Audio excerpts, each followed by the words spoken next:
to be or not to be? That is the question. Well, the real question is 3B or not 3B? It's not 2B or not 2B.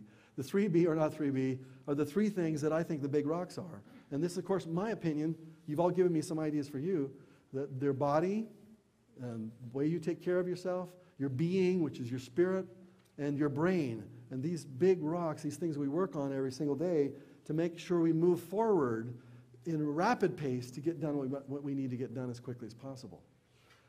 So the sweet spot is when we have coordinated, in my opinion, those three things, those parts of our life, our body, our brain, our being.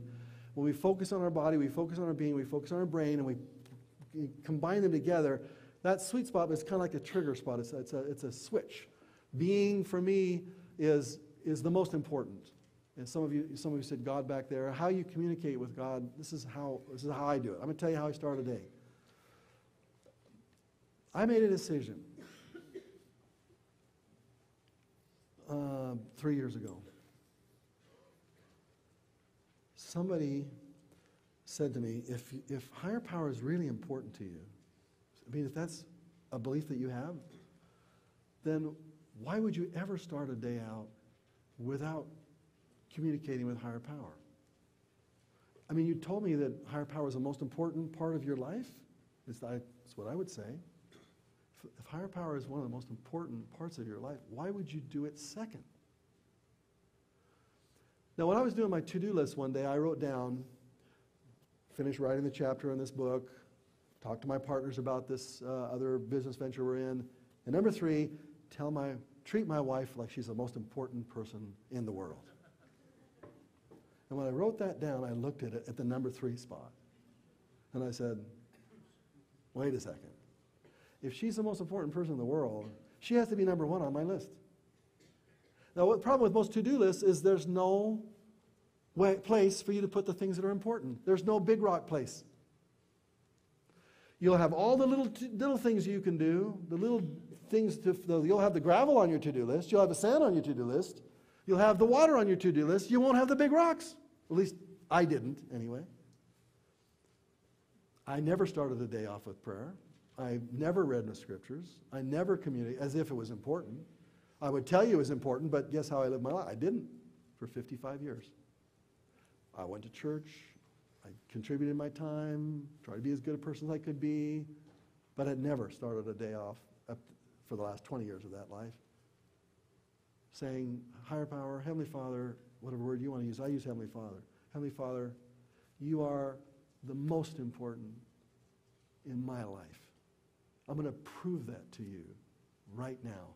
When my eyes open, I will immediately go to a place where I will read the scriptures, some scriptures that are important, that really touch my heart deeply. I'm going to read that way to get in the frame of mind. So after reading for a half an hour or so, or I'm really now in that frame of mind, I'm going to come talk to you. And I'm going to have you tell me what to do today. I have things on my to-do list, but you have a to-do list too. What's on your to-do list, Heavenly Father? What are your big rocks? What do you want me to do? I'll do those things first. And then I'll work on my gravel and my sand. Tell me what you want me to do today. It was the most profound experience when I made that shift and made the decision, just like this gentleman did here.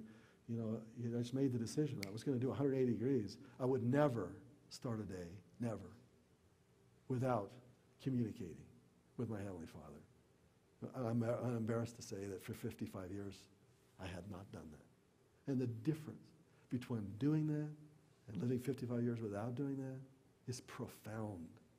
It is profound. This is my own experience. You asked me what my belief and how I live and how I get what I get done.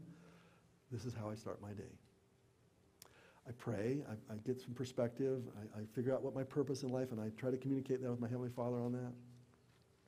And I try as much as possible to hit that spot of being where I'm doing the best I can possibly do. The being rocks, what are they? Well, we talk about prayer and meditations, studying sacred texts, wandering in nature, however you communicate, pondering the universe. Tomorrow morning, I'm going to challenge you to do this. Some of you already do. Some of you heard me talk about this before and have made that shift. Some of you have your own way of doing it. Tomorrow morning, I'm going to challenge you that when you get up, communicate with your higher power tomorrow. And don't stop until you literally get through.